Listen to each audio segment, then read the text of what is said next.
Hey everybody, Grant Gannon here, Associate Editor of Golf to Magazine at the Golf Industry Show 2017 in Orlando, Florida.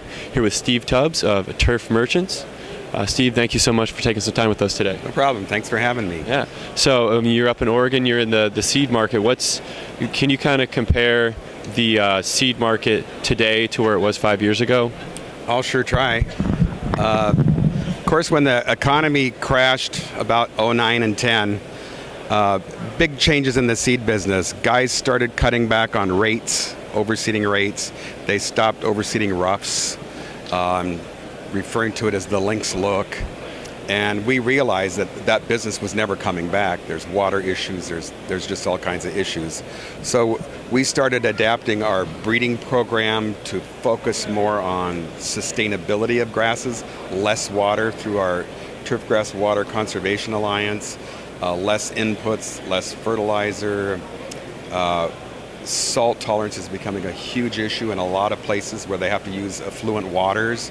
And so after 30 years of trying to win what we call the beauty contest and the NTAP, we decided that our survival depended on creating grasses that just didn't require the maintenance of old. And you can really see that here. I mean, this show used to be 3x what it is now. But so we've seen a drop in consumption. We've seen a change in how we think about these grasses. California, historic drought.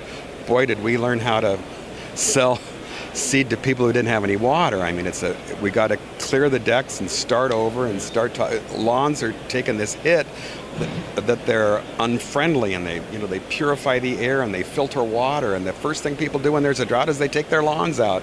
So we were losing that battle. So in Oregon, transformed. The 100,000 acres that used to be perennial ryegrass is now hazelnut trees, meadow foam, radish seeds, clover seeds. There's a huge movement in the Midwest for what they call cover crops, and they're planting the corn fields and soybean fields so that they're green in the winter and hold the soil, and that's removing all this grass seed acreage. So we lost about 40% of our market in 09 and 10, and we're still there. There hasn't been a lot of growth. So it's an amazing story about adapting and changing, and the days of old are gone, and we have to be much more efficient than we were. So we're here now. Where do you see you guys going in the next 5, 10 years, We kind of adapt as we go along. As I said, the Turfgrass Water Conservation Alliance, we started breeding grasses with bigger root systems that I can prove to you save tens of thousands of gallons of water, and that's our story now, not how dark it is or how fine textured it is, but I can save you on your water bill, and that requires a new mindset for production. The grass seed production in Oregon, the acreage is becoming so expensive. I mean, when you were born, it was probably $2,000 an acre. Well, now it's up to $14,000 and $15,000 an acre, and you can't grow grass there because it's high input, low dollar return. So we've seen production shifts to Canada, Minnesota. We have to start growing seed there and shipping it from there to our markets. So a really transformative change in how we think about grass. It all used to come from Oregon, and that's not true anymore.